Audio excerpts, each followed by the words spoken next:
Salut tout le monde, bienvenue dans ce troisième épisode de 5 minutes avant le déclenchement. Nous allons parler aujourd'hui de la profondeur de champ.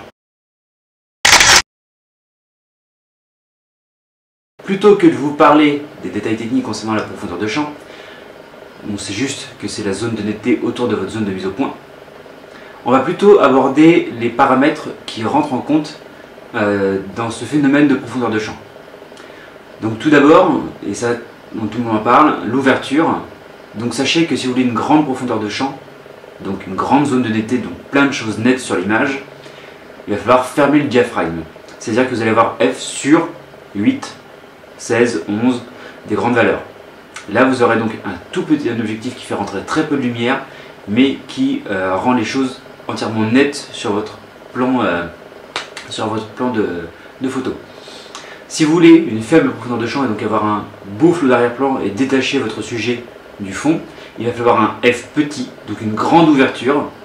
Donc par exemple f sur 1,8, f sur 1,4, f sur 1, si vous avez les moyens.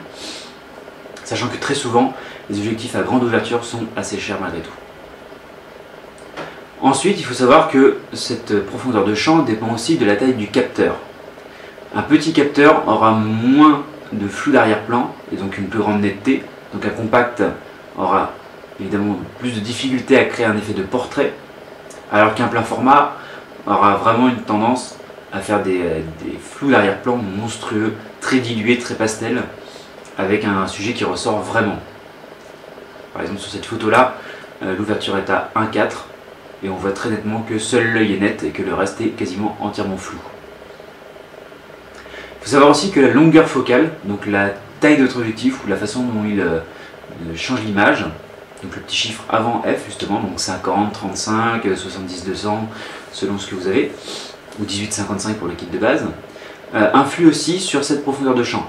Plus le chiffre est grand et plus la zone de netteté va être réduite.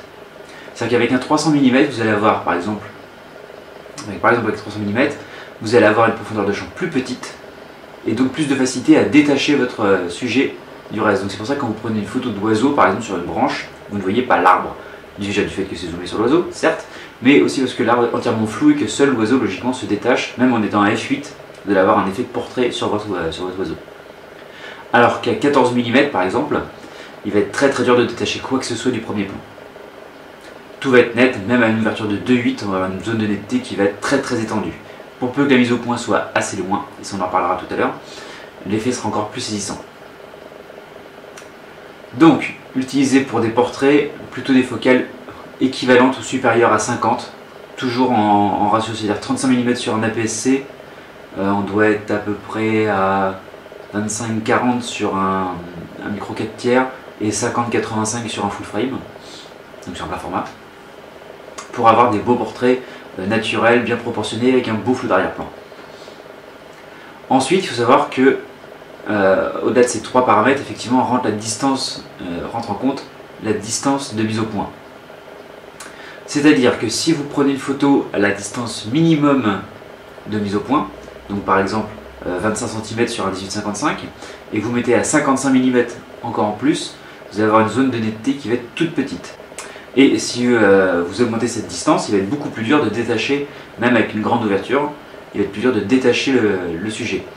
Avec une ouverture de 1,8, il va être très dur d'avoir une zone de netteté. Je veux par exemple sur le 35 mm 1,8 sur APS-C, pour détacher un banc de 2 mètres du fond, on aura quand même une très bonne visu de ce qu'il y a derrière.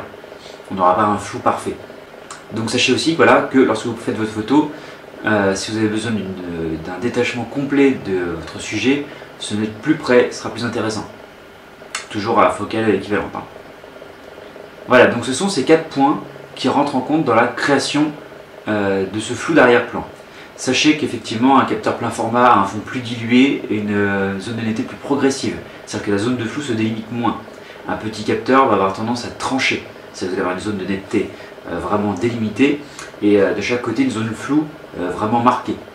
Donc, vous allez vraiment avoir cet effet de bande sur le sol que n'aura pas un plein format. Un plein format va vraiment diluer progressivement la photo vers le fond, vers ce bokeh qu'on recherche. Donc le bokeh c'est le flou d'arrière-plan qu'on recherche dans les photos de portrait. Voilà, c'était le troisième épisode de 5 minutes avant le déclenchement. Vous pouvez me retrouver sur www.legadopix.fr. Vous pouvez aussi vous abonner à la chaîne YouTube en bas, ou de l'autre côté, je ne sais plus, par là. Ça fait toujours plaisir. Et logiquement, la prochaine fois, nous parlerons du mode priorité vitesse qu'on va retrouver sous le nom de mode S ou mode T selon les appareils. Et voir comment s'en servir exactement dans la pratique, car ce n'est pas que pour le sport. A bientôt. Le prochain épisode parlera du... Putain. Le prochain épisode... On refait tout, voilà.